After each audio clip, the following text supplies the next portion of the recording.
I know you wrote an article about Cedi Osman and just him being kind of the wild card of a team in need of bench production. Take us through that and kind of your thoughts on that. And LeVert has played well, so that there are the pieces there. Can they all come out in a series, I guess, is the question. I don't know, because we certainly haven't seen it throughout the course of the season, Dave. Right? Like, if you're just going based on what we've seen throughout the course of the regular season, if you're just going based on numbers and ignoring everything else, you would say that the Cavs have one of the worst benches in the entire NBA. It's the third lowest scoring bench in the league. And in that same mix is Miami and Portland, those kinds of teams. That's not the company that you want to keep. And I think the truth of the matter is, based on the way that JB Bickerstaff has handled his bench, based on the options that he has available to him in that second unit, that production is going to continue to fluctuate, because Cedi Osman's an erratic player by nature, right? Karis LeVert is an erratic player by nature.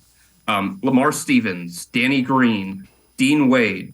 It's hard to count on those guys, and it's hard to say, I know exactly what they're going to give me on a nightly basis at both ends of the floor. In saying all of that, this has been hard on somebody like Cedi Osman. It's been hard on somebody like Dean Wade. When you're a bench player, you're looking for consistency and stability, the most consistency and stability that you can get. And these guys don't get it from JB Bickerstaff. And I don't think they're going to get it from JB, because a lot of his decisions are either or decisions. Do I need offense? Do I need defense? Right? Do I need size? Do I need speed and quickness? And there just aren't enough two-way options for the Cavs at the back end of this bench where JB can go to somebody and say, well, if I'm getting offense, I'm not giving up enough defense, or I'm getting defense and I'm not giving up enough offense. But like I said, for somebody like Cedi Osman and Dean Wade and some of these other guys, it's been hard because they don't know where their shots are going to come from. They don't know when they're going to play. They don't know going into a game if they are going to play.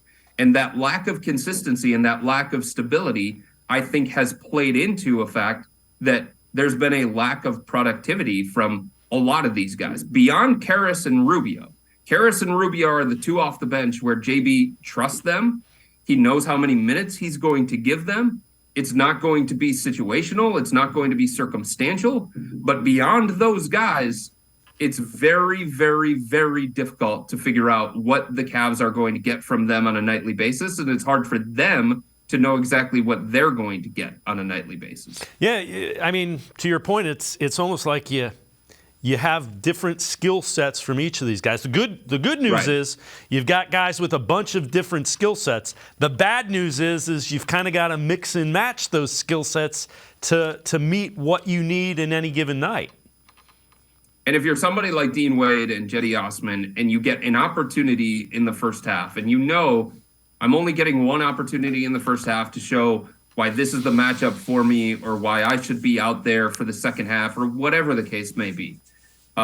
You start doing a little bit too much. You start pressing a little bit too much. Those shots aren't taken with the same amount of freedom, right? You're looking over your shoulder to see, am I going to get yanked out of the game because I make a mistake or because I miss a shot, or whatever the case may be. So I just think the situation that these guys are in, albeit I don't know what other way JB could go about it because of the options that he has to choose from, but having to play in that kind of environment with that level of pressure and stress, it really doesn't do anything but take away a guy's confidence, if we're being honest. Yeah, I agree with you wholeheartedly. And you know what? It's going to get even ratcheted up come playoffs, because they're going to need those guys without question.